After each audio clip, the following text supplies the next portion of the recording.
ओम शांति। अॼु जो मुंहिंजी तारीख़ आहे 20/8/2024। मिठा मिठा बाप दर चवंदा मीठी मीठी ॿार कामकाज कंदे हुए हिकु बाप जी यादि में रहे। हलंदे फिरंदे बाप ऐं घर खे यादि करो, इहे ई तव्हांजी बहादुरी आहे न। वेही करे बाप खे यादि करणो न, हलंदे फिरंदे बाप जी यादि में रही करे घर खे यादि करो, ये ई असांजी बहादुरी आहे। बाप प्रश्न बाप जो रिगार्ड ऐं डिसरिगार्ड कॾहिं ऐं कीअं थींदो? उत्तर आहे, जॾहिं तव्हां ॿार बाप खे सुठी तरह यादि कंदा आहियो त रिगार्ड ॾींदा आहियो। अगरि चवंदा आहियो यादि करण जी फुर्सत न आहे त इहे जीअं डिसरिगार्ड थी वियो।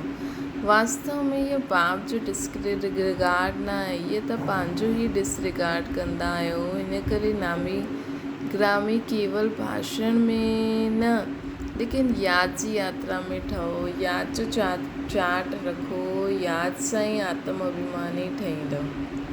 ओम शांति। रूहानी ॿारनि प्रति रूहानी बाप सम्झाइनि था। इहे जो 84 जे चक्कर जो ज्ञान सम्झाइबो आहे, इहे त हिकु नॉलेज आहे जो तव्हां असां ॿारनि जन्म जन्मांतर पढ़ी आहे।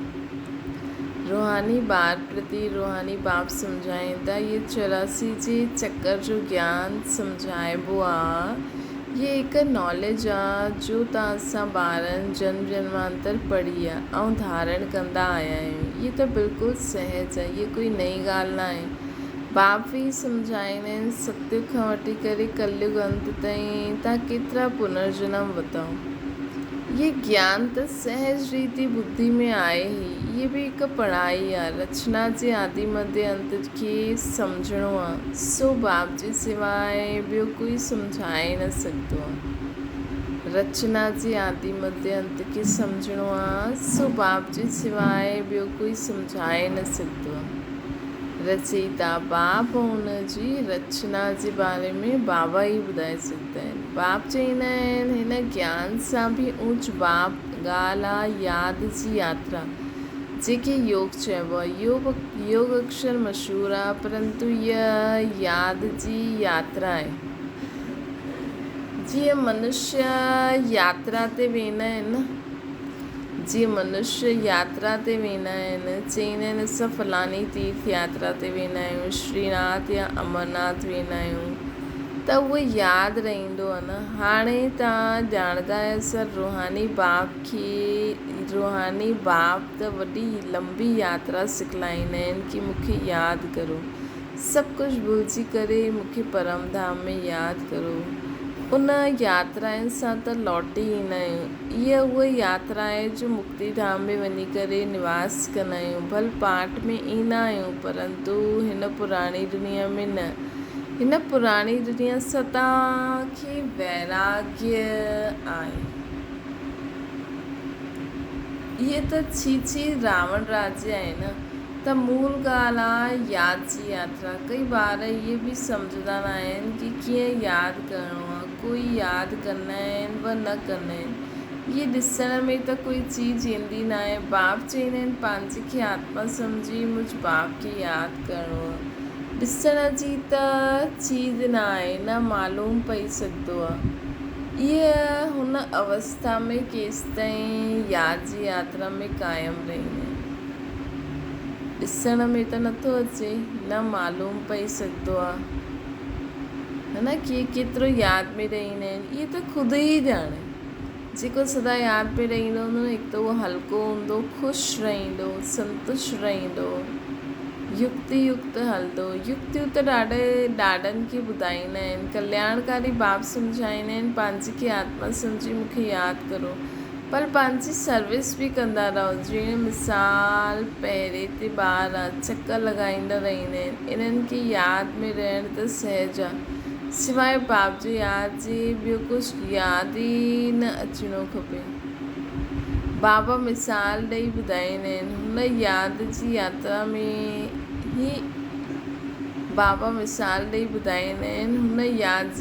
में ही आया विया। जीअं पादरी माण्हू वेंदा आहिनि केतिरो साइलेंस में वेंदा आहिनि, त तव्हां ॿारनि खे बि ॾाढो प्रेम सां बाप जी यादि ऐं घर खे यादि करिणो आहे। हीअ मंज़िल ॾाढी भारी आहे, भक्त माण्हू बि इहे ई पुरुषारथ कंदा आहिनि, परंतु उन्हनि खे पतो न आहे कि असांखे वापसि वञिणो आहे। उहो त सम्झंदा आहिनि कि अञा कलयुग पूरो थींदो तॾहिं वेंदासीं। उन्हनि खे बि ईअं सिखलाइण वारो त कोई आहे न। उहो त सम्झंदा आहिनि जॾहिं कलयुग पूरो थींदो तॾहिं वेंदो। उन्हनि खे बि ईअं सिखलाइण वारो त कोई आहे न। तव्हां ॿारनि खे त सिखलाईंदा आहिनि बाबा। जीअं पहिरियों ॾींदा आहिनि त एकांत में जेतिरो बाप खे यादि कंदो ओतिरो सुठो। यादि सां पाप बि कटिजंदा। जन्म जन्मांतर जा पाप सिर ते आहिनि। जो पहिरियों सतो प्रधान ठहींदा आहिनि राम राज्य में, पहिरियों उहे ई ईंदा आहिनि। राम राज्य में पहिरियों केरु ईंदा जो फट सां पूरो सतो प्रधान ठही वेंदा। त बाबा चवनि था उन्हनि खे ई सभिनि खां जास्ती यादि जी यात्रा में रहिणो आहे, जेके राम राज्य में पहिरियों पहिरियों अचिणो आहे।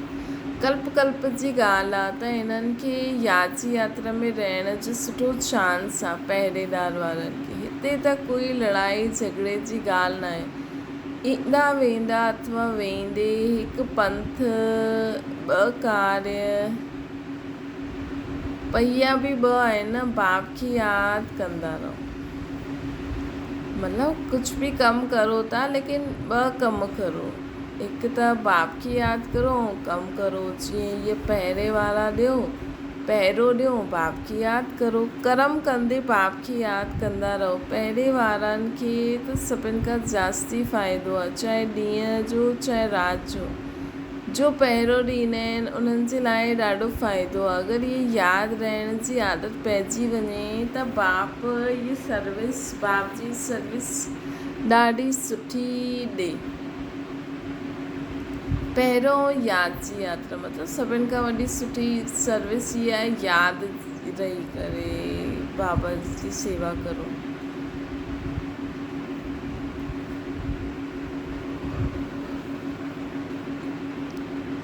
त इहे बि चांस मिलंदो आहे न, बाप जी यादि में रहणो आहे। इहे भिन्न भिन्न युक्तियूं ॿुधाइबियूं आहिनि यादि जी यात्रा में रहण जी। हिते तव्हां जेतिरो यादि में रही सघंदव ओतिरो ॿाहिरि धंधे आदि में न रही सघंदव।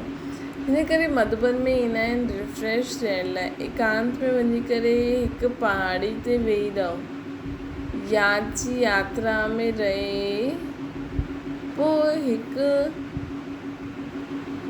वञे व ॿ टे वञे।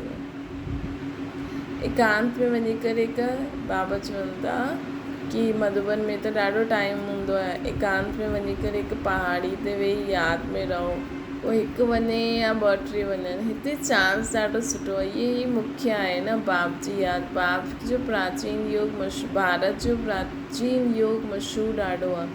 हाणे तव्हां सम्झंदा आहियो हिन यादि जी यात्रा सां पाप कटिजंदा, असां सतो प्रधान ठही वेंदासीं। त हिन जो पुरुषार्थ ॾाढो सुठो करिणो आहे।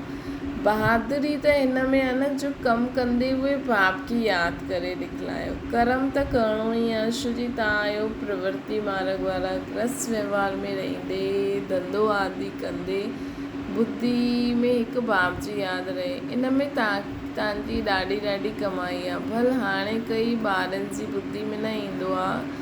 बाप चईंदा रहंदा आहिनि चार्ट रखो, थोरो बहुत कोई लिखंदो आहे। बाप युक्ति त ॾाढी ॿुधाईंदा आहिनि। ॿार चाहींदा आहिनि बाबा वटि वञूं, बाबा युक्तियूं त ॾाढी ॿुधाईंदा आहिनि। ॿार चाहींदा आहिनि बाबा वटि वञूं। हिते ॾाढी कमाई करे सघंदा आहियूं। एकांत में ॾाढो ई सुठो आहे न। हा, उहे पहिरियों जी त बाबा ॻाल्हियूं ॿुधाइनि था। हाणे त एॾो पहाड़ी आदि ते कोई वेंदा न आहिनि, वेंदा बि आहिनि, परंतु पहिरियों जहिड़ी शांती त उहो अलॻि ई अनुभव हुयो न। हाणे बि आहे हुते, न आहे। त बाबा असांखे चवनि था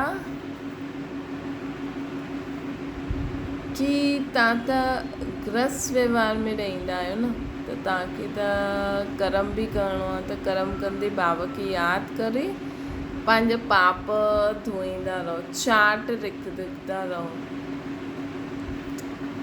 ऐं मधुबन में वेंदा आहियूं त उते ॾाढो एकांत हूंदो आहे। बाप जी यादि में ख़ासि मधुबन वञी करे जरमोई जगमोई में न फंसी करे बाप जी यादि में रही करे पंहिंजो पाप धोई करे अचणा खपनि। विकार जे लाइ केतिरा झगड़ा थींदा आहिनि, विघ्न पईंदा आहिनि।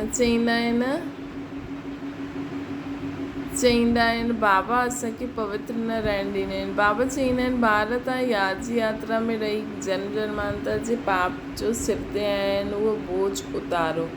घर वेठे शिव बाबा खे यादि कंदा रहो।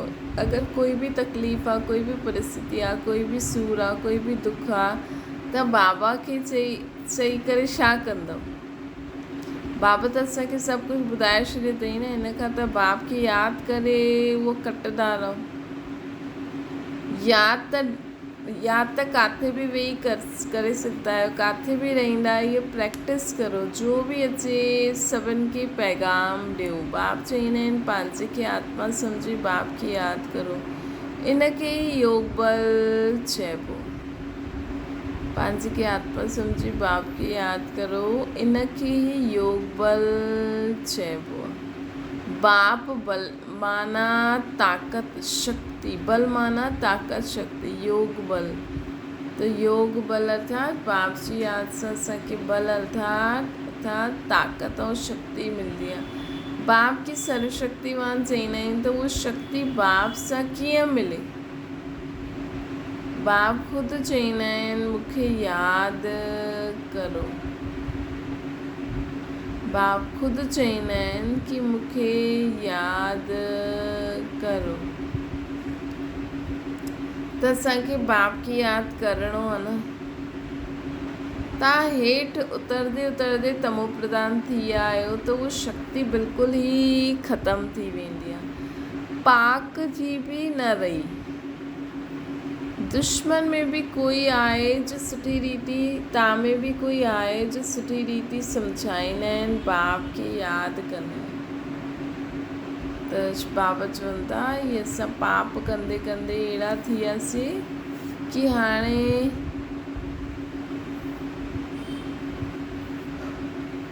शक्ति बिल्कुलु ई ख़तमु थी वई हुई, पाई जी बि न रही।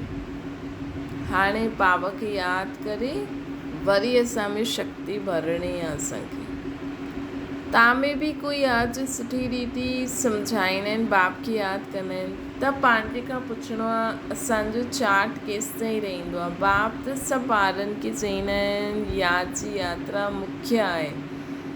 यादि सां ई विक्रम कटिजंदा। भल कोई सावधान करण वारो बि बाबा चवनि था यादि जी यात्रा मुख्य आहे। यादि सां असांजा विक्रम विनाश थी वेंदा। त हिन करे छा करिणो आहे कि असांखे बाबा खे यादि करिणो आहे, चाट रखिणो आहे। यादि सां असांखे ख़ुदि जे पापनि खे भस्म करिणो आहे। भल कोई सावधान करण वारो न बि हुजे त बि बाप खे यादि कंदा रहो। भल विलायत में अकेला रहो त बि बाप खे यादि करो। सम्झो कोई शादी कयल आहे, स्त्री ॿियो जॻह आहे, त उन्हनि खे बि लिखी सघंदा आहियो। तव्हां हिकु ॻाल्हि सिर्फ़ु यादि करो, बाप खे यादि करो त जन्म जन्मांतर जा पाप भस्म थी वेंदा। विनाश साम्हूं बीठो आहे। बाप युक्तियूं त ॾाढी सुठी सम्झाईंदा आहिनि, पोइ कोई करे न करे हुननि जी मर्ज़ी। ॿार बि सम्झंदा आहिनि हूंदा कि बाप राय त ॾाढी सुठी ॾींदी आहे। असांजो कमु आहे मित्र संबंधी आदि जो बि मिले सभिनि खे पैगाम ॾियणो आहे। दोस्तनि जो या कोई ॿियो बि हुजे, सर्विस जो शौक़ु हुजणो खपे। तव्हां वटि चित्र त ॾाढा आहिनि, बैच बि ॾाढो आहे। इहा वॾी सुठी चीज़ आहे। बैच कंहिंखे बि लक्ष्मी नारायण ठाहे सघंदो आहे। त्रिमूर्ति जे चित्र ते सुठी रीति सम्झाइणो आहे। मथे आहे शिव बाबा। बैच कंहिंखे बि लक्ष्मी नारायण ठाहे सघंदा आहिनि। उहो माण्हू त्रिमूर्ति ठाहींदा आहिनि न, मथे में शिव ॾेखारींदा न आहिनि। शिव खे न ॼाणण जे कारण भारत जो ॿेड़ो डूबी वियो आहे। हाणे शिव बाबा द्वारा ई भारत जो ॿेड़ो पार थी वेंदो। पुकारंदा आहिनि पतित पावन अची करे सभु पतितनि खे पावन ठाहियो। पोइ बि सर्वव्यापी चई ॾींदा आहिनि। केतिरो पाई पैसे जी भूल आहे। बाप बि सम्झाईंदा आहिनि तव्हांखे ईअं भाषण करिणो आहे। बाप बि डायरेक्शन ॾींदा रहंदा आहिनि। ईअं म्यूज़ियम खोलो, सर्विस करो जो ये म्यूज़ियम खोलो, सर्विस करो। बाबा चवनि था त ॾाढा ईंदा। सर्कस बि वॾे वॾे शहरनि में खोलंदा आहिनि। केतिरो उन्हनि वटि सामान रहंदो आहे। गांव गांव सां ॾिसण लाइ माण्हू ईंदा आहिनि। हिन करे बाबा चवंदा आहिनि तव्हां बि अहिड़ो ख़ूबसूरत म्यूज़ियम ठाहियो जो ॾिसी करे ख़ुशि थी वञनि, पोइ ॿियनि खे वञी करे ॿुधाइनि। इहे बि सम्झाईंदा आहिनि। बाबा चवंदा आहिनि कि बाबा चवंदा आहिनि कि ॾिसो हाणे शिव बाबा भारत जो ॿेड़ो पार कंदा आहिनि। शिव बाबा खे भुलिजण सां ॿेड़ो डूबी वियो। हाणे शिव बाबा भारत जो ॿेड़ो पार कंदा आहिनि। पुकारंदा आहिनि पतित पावन अची करे असांखे पावन ठाहियो। पोइ सर्वव्यापी चई ॾींदा आहिनि केतिरी पाई पैसे जी भूल आहे न। बाप बि सम्झाईंदा आहिनि। बाप बि सम्झाईंदा आहिनि तव्हांखे ईअं भाषण करिणो आहे। बाप बि डायरेक्शन ॾींदा आहिनि कि ईअं म्यूज़ियम खोलो, सर्कस करो, सर्विस करो। ॾिसो सर्कस वारा बि वॾे वॾे शहरनि में सर्कस खोलंदा आहिनि त सभु माण्हू ईंदा आहिनि न। ईअं बाबा चवनि था कोई अहिड़ो ख़ूबसूरत म्यूज़ियम ठाहियो जो ॾिसी करे ख़ुशि थी वञनि, पोइ ॿियनि खे वञी करे ॿुधाइनि। त इहे बि सम्झाईंदा आहिनि जो कुझु सर्विस थींदी आहे कल्प पहिरियों मिसल, परंतु सिधो प्रधान ठहिण जो ओनो रहंदो आहे। हिन में ई ॿार गफ़लत कंदा आहिनि। माया विघ्न बि हिन यादि जी यात्रा में ई विझंदी आहे। पंहिंजे दिलि सां पुछिणो आहे एतिरो असां खे शौक़ु आहे, महिनत कंदा आहियूं न। कंहिंखे चओ इहो करण सां इहो मिलंदो त अगरि हुनजो शौक़ु हूंदो त ॾाढी महिनत करे प्राप्त कंदो। त असांखे त पूरी विश्व जी बादशाही मिले थी। बाबा जी यादि सां बिल्कुलु पावन ठहूं था। कंहिंखे पावन ठहिण जो बि शौक़ु हूंदो त बि लॻी पई।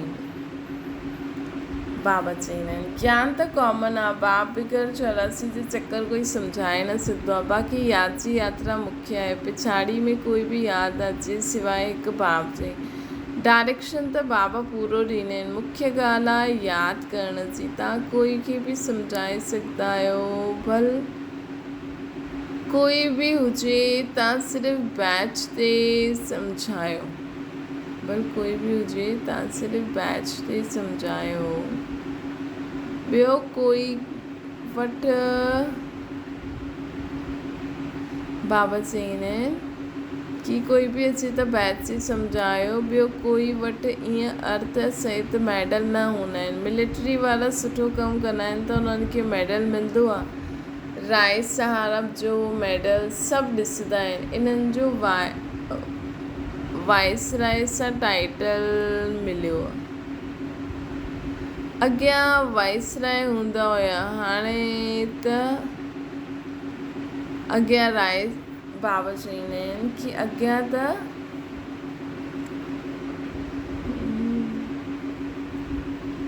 वाइसराय सां हूंदा हुया, हाणे त उन्हनि वटि कोई पावर ई न आहे। हाणे त केतिरा झगड़ा लॻी पिया आहिनि। मनुष्य ॾाढा थी विया आहिनि त उन जे लाइ ज़मीन चाहे खपे न शहर में।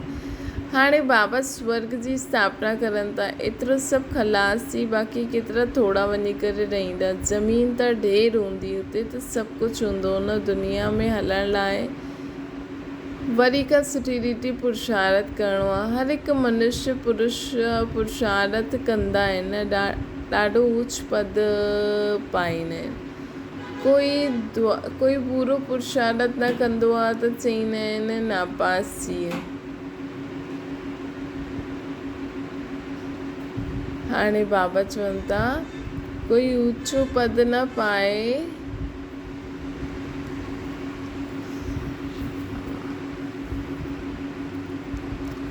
ख़ुदि बि सम्झाइण सां फेल थी वेंदासीं, पोइ पढ़ाई आदि खे छॾे करे नौकरी में लॻी वेंदा आहिनि। त पूरो पुरुषार्थ न कंदव त सम्झदा नापास थी वेंदासीं। त हर हिकु मनुष्य पुरुषार्थ कंदो आहे उच्च पद पाइण लाइ। कोई पूरो पुरुषार्थ न कंदा आहिनि त सम्झाइण नापास थी वेंदासीं, ख़ुदि बि सम्झाइण सां फेल थी वेंदासीं, पोइ पढ़ाई छॾे ॾींदा आहिनि। अॼुकल्ह त नौकरियुनि में बि ॾाढा कड़ा क़ाइदा कढिया अथनि, मनुष्य ॾाढा दुखी आहिनि। हाणे बाबा तव्हांखे अहिड़ो रास्तो ॿुधाईंदा आहिनि जो 21 जन्म कॾहिं दुख जो नाम न रहंदो। बाप चवंदा आहिनि सिर्फ़ु याद जी यात्रा में रहो, जेतिरो थी सघे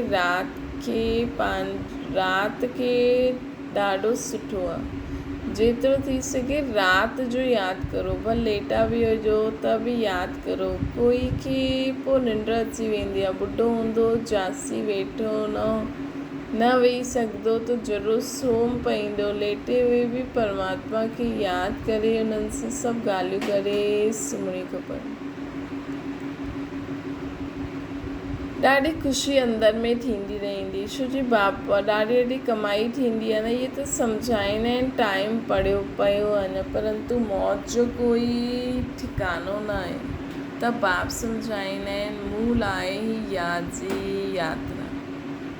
ॿाहिरि शहरनि में त मुश्किल आहे, हिते ईंदा आहियो त वॾो सुठो चांस मिलंदो आहे। हिते आहियूं त ॾाढो सुठो चांस मिलंदो आहे, बाबा चवनि था।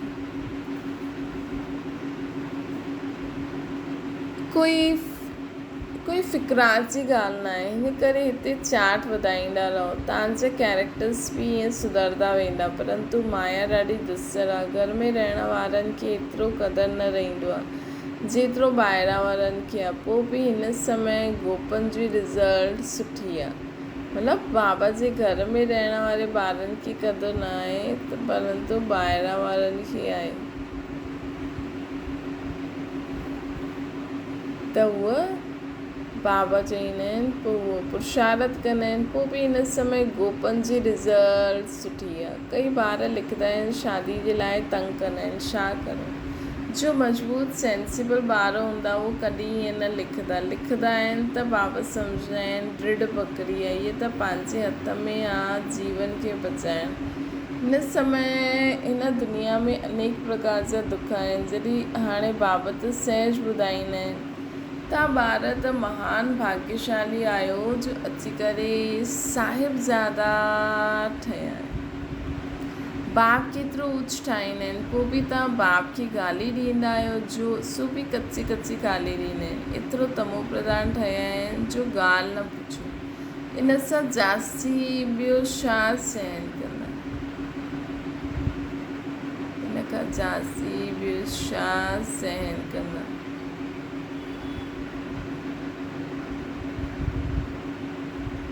त बाबा चवंदा आहिनि छो जो गारियूं ॾींदा आहिनि, चवंदा आहिनि जीअं दुनिया में माण्हुनि खे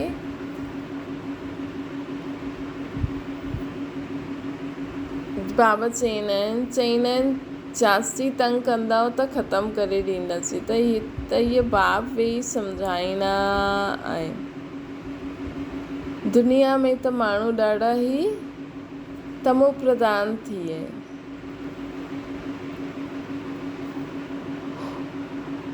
ऐं अॼुकल्ह त माण्हू मारण में बि देरी नथो करे। त बाप इहे सभु ॻाल्हियूं सम्झाइनि था। शास्त्रनि में त कहानी लिखी छॾी अथनि। बाबा युक्तियूं त ॾाढी सहज ॿुधाईंदा आहिनि। कर्म कंदे हुए यादि करो, हिन में ॾाढो फ़ाइदो आहे। सवेरे अची करे यादि में वियो, ॾाढो मज़ो ईंदो, परंतु एतिरो शौक़ु न आहे।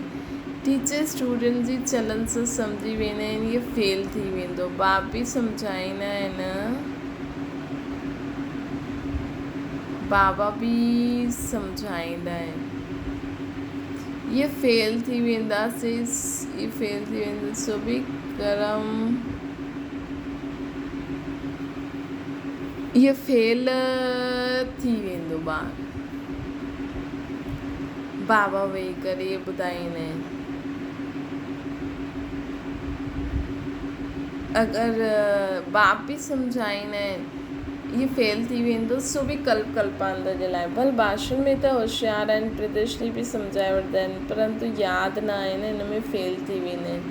इहे बि जीअं डिसरिगार्ड कंदा आहिनि, पंहिंजो पाण ई चईंदा आहिनि शिव बाबा, पंहिंजो ई कंदा आहिनि। शिव बाबा जो त डिसरिगार्ड थींदो न आहे, ईअं कोई चई न सघे कि असांखे फ़ुर्सत न आहे यादि करण जी। बाबा मञदा ई न, बाबा मञदा ई न। सनान ते बि यादि करे सघंदा आहियो, भोजन कंदे बि यादि करे सघंदा आहियो। हिन में ॾाढी कमाई आहे, ॾाढी। कई ॿार सिर्फ़ु भाषण में नामी गिरामी हूंदा आहिनि, योग में न हूंदा आहिनि। उहो अहंकार बि किराए ॾींदो है न। त असांखे अॼु बाबा जी पूरी मुरली आहे यादि जी यात्रा में। भले असां सर्विस करूं था, सुठो भाषण करूं था, ॾाढो धन बि ॾिनो आहे, समर्पित बि थी विया आहियूं, लेकिन अगरि बाबा जी यादि न हूंदी त कोई फ़ाइदो न। बाबा जी सिंपल ॻाल्हि आहे, मुख्य बाबा चई न, मुख्य सर्विस तव्हां इहे ई करे सघंदा आहियो जो बाप जी यादि बि रहे ऐं असां कर्म बि करूं। त जल्दी कर्म कॉन्शियस न ठहो। दुनिया में माण्हुनि खे जल्दी कर्म पूरो करो, असांखे आहे कर्म प्लस बाप जी यादि, छो असांखे डबल कमु करिणो आहे। अच्छा, मीठी सिकिल ते ॿारनि प्रति माता पिता बाप दादा जो यादि प्यार ऐं गुड मॉर्निंग। रूहानी बाप जी सभिनि रूहानी ॿारनि खे नमस्ते। असांजी बि रूहानी माता पिता बाप दादा खे यादि प्यार, गुड मॉर्निंग ऐं नमस्ते।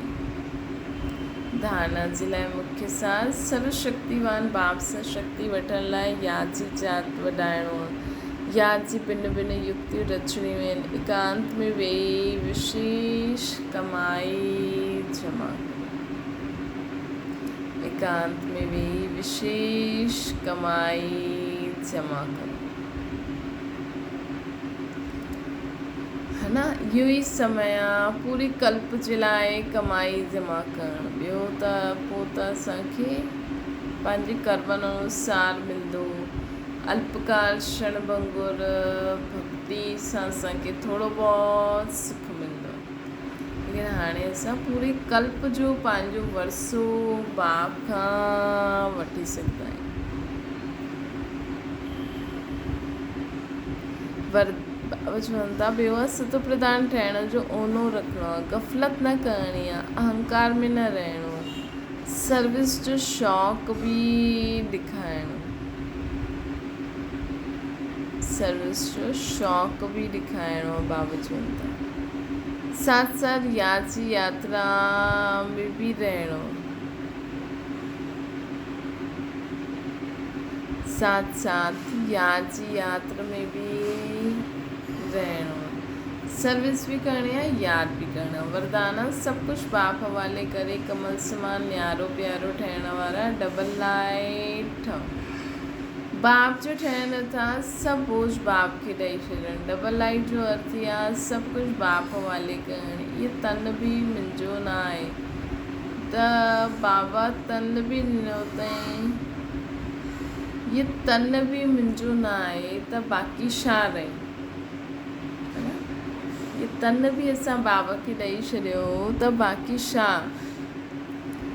तव्हां सभिनि जो वाइदो आहे कि तन बि तुंहिंजो, मन बि तुंहिंजो, धन बि तुंहिंजो, सभु कुझु तुंहिंजो आहे। त असां सोचे सघंदा आहियूं सभु कुझु हूंदो आहे त बोझ केते वेंदो। इन करे कमल पुष्प समान रहो। इन करे कमल पुष्प जो दृष्टांत स्मृति में रखी सदा न्यारा ऐं बाप जा प्यारा रहो। बाप जा प्यारा रहींदासीं, सर्व सां न्यारा रहींदासीं त सर्व जा बि प्यारा थी वेंदासीं। इन करे ॿियनि जो प्यारो ठहिण जी पुरुषारत न करो, बाप जो प्यारो ठहिण जे लाइ पुरुषारत करो। बाप जो प्यारो त ॾाढो सहज रीति से ठही सघंदा आहियूं, कोई महिनत बि न करणी पवंदी। सिर्फ़ु बाप की यादि करो ऐं सत्यता सच्चा रहो बाप सां। जेतिरो असां बाबा सां सच्चा रहंदासीं ओतिरो बाबा जो प्यार असांखे मिलंदो वेंदो। त असांखे अॼु बाबा इहे ॿुधाइनि था हाणे छा करिणो आहे। न्यारो बि रहणो आहे, कमल पुष्प समान रहणो ऐं प्यारो बाप सां, बाप जो प्यारो रहणो त डबल लाइट ठही वेंदो। श्री सर्व सां न्यारा थी वेंदासीं त डिस्कनेक्ट, बाप सां कनेक्शन जुटी वेंदो, बाप जी शक्ति मिलंदी त लाइट ई लाइट, डबल लाइट थी वेंदासीं। स्लोगन आहे रूहानियत सां रोब खे समाप्त करे। रूहानियत सां मां आत्मा आहियां उन इहो संकल्प करे रोब जो संस्कार ख़तमु करे स्वयं के शरीर जी स्मृति सां ॻाल्हाइण वारी सच्चा पांडव। रूहानियत जे रोग खे समाप्त करे स्वयं के शरीर जी स्मृति सां ॻाल्हाइण वारा सच्चा पांडव ठहो। है न, चईंदा आहिनि न 5 पांडव गलिया। गलिया ईअं गलिया न, मतिलबु शरीर भानी भुलिजी हिकदम ऑलवेज देही अभिमानी स्थिति में रहन। अच्छा, ओम शांति। बाबा की याद करो।